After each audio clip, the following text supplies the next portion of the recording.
January is over and I'm sad about it. Sad because I didn't read enough.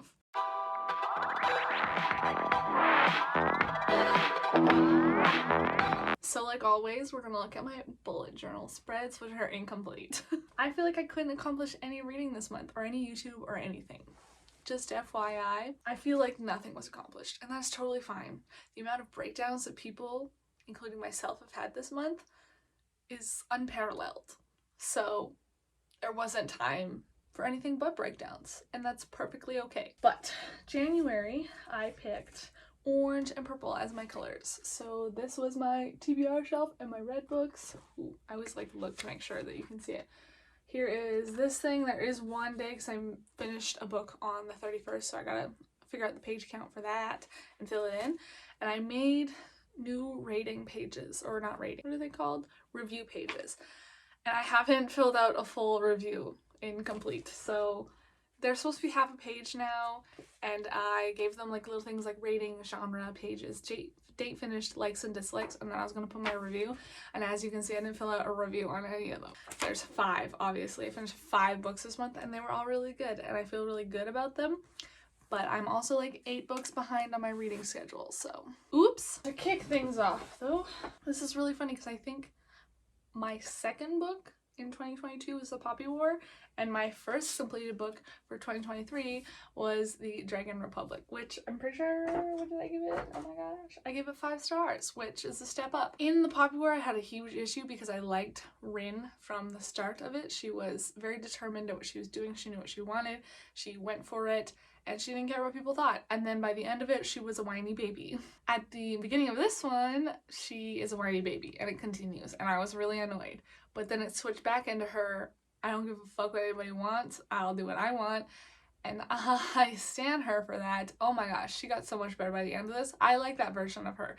I like the version of her that doesn't set off a volcano on purpose, killing millions of people, and then cries about it later. She killed millions of people. This was perfect. We continue to follow her in her journey of the war, and the war has ended technically, but now there's going to be a civil war, and the dragon warlord is going to start it. So she's joined the side of democracy, and let me tell you, they introduce white people in here. It's wild. The mercenaries, oh my gosh. There's so many cool things about this one. How about I read my likes and dislikes? Because I wrote those right after I finished it. My likes, girl boss, finally. Flying and pirates. I fucking love that there was pirates in here. Hell yeah. And then dislikes, I said there's lots of gatekeeping. Oof, gatekeeping. The Dragon Province and Dragon Tattoo Boy. If you know, you know. I did not like Dragon Tattoo Boy. I knew he was shady from the start, and proven true in this one. So thanks for that. Thanks for proving my suspicions. The second book that I finished was Ruby Red. This is by Kristen Gear. Oh my gosh, I didn't say who this was by. Dragon Republic is by R.F. Kuang. Wow, I totally forgot that. So Ruby Red. This has actually been translated from German, and I was very wary about it because I read the Winter's Promise, which was translated from French, and I didn't really like the translated version, but this translated version was perfect. Whoever did this, I applaud you. I don't know if it says. No, it doesn't. Amazing. Because I don't like time travel. I hate time travel. I think people who go back just to mess something up and then come back to the future and expect everything to be okay is ridiculous and stupid. So this being time travel and me giving it 4 stars is a miracle. Who am I? I like time travel now? Just this one. This is the only time travel one I will put up with, okay? I will not put up with any other time travel book. It's not happening. What did I put? My likes, I put Talking to Ghosts, Evil Scheme, Plot Twist, Epilogue, and dislikes, The Count, Secret Motives, The Romance, and Charlotte. So basically in this one we are following Gwen, who is 17, and she is in a family of people who every once in a while somebody gets a time traveling gene, and they've already predicted who's getting that time traveling gene, and it's her cousin Charlotte. Cousin Charlotte was born on a specific day, so she will be time traveling, and she's prepared her whole life to time travel. The time traveling thing is just like, how do I put this? It's very iffy. Like, it just happens whenever you feel woozy and then you time travel. But they have a device that you can control your time traveling with, and they have prepared Charlotte with everything she needs to know about history. They've prepared all these clothing pieces for her for when she time travels, so they can ward off her gene. Basically, the device will send them back in time for a couple hours, and if they're gone for a couple hours, then they can come back and live a normal life for like 18 hours or something. So they don't have to be time traveling when they don't want to be, and it just like keeps it in check kind of thing. And Gwen doesn't really want to time travel, but then all of a sudden something happens and wow, she's the one who got the time traveling gene. Why is that? Her birthday's not the right birthday. What happened? We don't know. So there's a whole investigation as to why she got the gene, and a weird romance, and I was like, I liked it at some parts, and the other parts I was like, this ain't it. This ain't it at all. But overall, it was pretty good because they gave it 4 stars. Now, I don't have any likes or dislikes for the other 3 books that I read this month, but we'll just talk about them anyways. So I gave, what is this? 4 stars to The Red Pyramid by Rick Riordan, obviously. I feel like I've talked about my thoughts a lot on this book because this book took me way too long to read. I planned to read it in like 2 to 3 days. It took me like 3 weeks to read, like so long.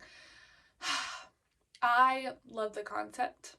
I liked Carter's point of view. I did not like Sadie's point of view. Let me tell you, it took me so long to figure out who's changing whose point of view, and you know, it's listed right here. But no, did I read that? No, I didn't. And it took me literally, I was like maybe 50 pages from finishing before I noticed that. The entire time I was just going in every chapter blind of whose point of view was it. I didn't know.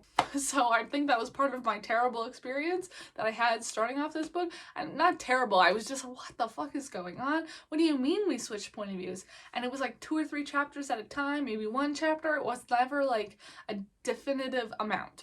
And so I was just experiencing whatever I could experience. And I also thought it was a bit funny, is being told from like us listening to a voice recording of Carter and Sadie counting back kind of like what happened during the course of this book and what happened to them and where they got there.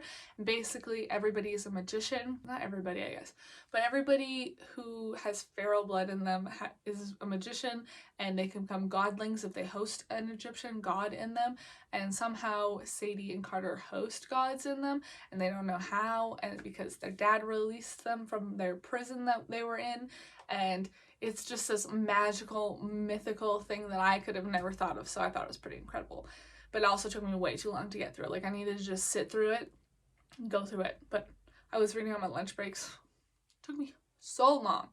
Way too long. Up next, we have another 5 stars. See, I told you it was a good reading month. And that is Vicious by V.E. Schwab. Oh, I cannot tell you how satisfied this book made me. Sometimes you leave books and you're just a book hangover. You need more. You need to insert yourself into the world mentally and be like, oh, this is what I would do if I was there. You know what I'm talking about? When you just think about it all the time and you're like, oh, what if this happened after? You come up with theories, you think about it all. This, I finished it and I was satisfied with everything that happened. There is a second book. I have it. It's right here in the stack. But I was so complete and just overall well-rounded. No book hangover. This was just perfection in a book. We're following 2 characters, Victor and Eli, who are in med school, and during their thesis, one of them, Eli, has decided that he wants to write about EOs. EOs? Yeah. Extraordinary... I don't remember what EOs stands for. And through the process of him investigating his thesis and where he wants to go with it, Victor and him find out how to turn into EOs. And from there, 2 supervillains emerge. And Victor gets sent to jail, and Eli just carries on with his life. And oh my god, this is amazing. Oh, if you are thinking about reading this and you've been putting it off, please just pick it up. I put it off for way too long. And I want to reread it already because it was just so satisfying. Like, nothing left unsaid. Perfection. There's also some awesome side characters aside from Victor and Eli. I don't remember any of their names currently. And the point of views kind of switch back and forth between 10 years ago and like present time almost. They're like 2 days ago, 2 hours ago. It's really fun to just like experience everything kind of like as it unfolds back and forth, and just like so fun. So fun. And figuring out all of the people's abilities and what they can do. Very, very cool and very creative. I love it. All right, the 5th and final book that I read in the month of January was Chainsaw Man Volume 1. This is kind of like weird for me, right? I read a manga. I want to read mangas. I just feel like there's too many other books that I have. I can't get into mangas. But here I am into mangas. I don't know if anybody knew that, but I really like mangas. I'm just gonna keep saying it. Anyways, I did watch the Chainsaw Man TV show, so I was like, you know, I have to read the books, and I gave it 4 stars, so it was pretty good. Actually, I think I gave it 4.75 stars, mostly because I knew it was happening. If I didn't know it was happening, I probably would have given it 5 stars, because it was just amazing. This takes place in a world where there are things called devils, and they attack humans, and the main character, Denji, he died, and then his heart got replaced by that of the chainsaw devil. In that process, he can turn into a chainsaw whenever he feels like it, and now he's hunting devils and works for one of the creepiest women alive. Oops. Anyways, I think her name's Makima. I'm probably saying that wrong. She's pink hair in the show. Anywho, if you watch the show, the beginning credits, like the title opening sequence, is like the coolest thing ever, especially once you know the characters and you've watched a couple of episodes and you know how they are. It just makes so much more sense. But it's like movie scenes. People who watch it, they know what's up, but I'm letting you guys know if you haven't watched it. It's movie scenes, so like people have done comparisons of the intro to like movie scenes, and it's just the coolest thing ever. So I highly recommend the show and the manga, both very good. And I don't want to talk about it too much because I don't want to spoil anything, because you need to go into this experiencing all the trauma the rest of us got. Yes, it is very dark. Don't go into it if you have a weak stomach. I will tell you that. I almost threw up. I think it was like episode 4 or 5. I'm not going to say what happened because it was just gross. This is gross. If you know, you know. But yeah, those were the books I read this month, and hopefully next month I'll read a lot more, because this was kind of sad, I'm not gonna lie. For a goal of 150 books a year this year, I'm not doing so hot to start off, but try my best. I think out of all of the books this month though, Vicious was my favorite, 100%. This might be my favorite book this year already. Like, can you imagine if I found my favorite book this year in January? This, or if I read, what's the other one called? Vengeful? Maybe that will be my favorite book this year. We'll find out, because this was just literally the perfect book. Literally. I cannot describe to you how perfect this thing is. Ugh, if there's something my soul just needed, if I had to read a book for the rest of my life, this would be it over and over again. Vicious. B.E. Schwab coming in clutch. Let me know what your favorite book was this month, and thank you so much for watching. I'll see you guys in the next video. Bye!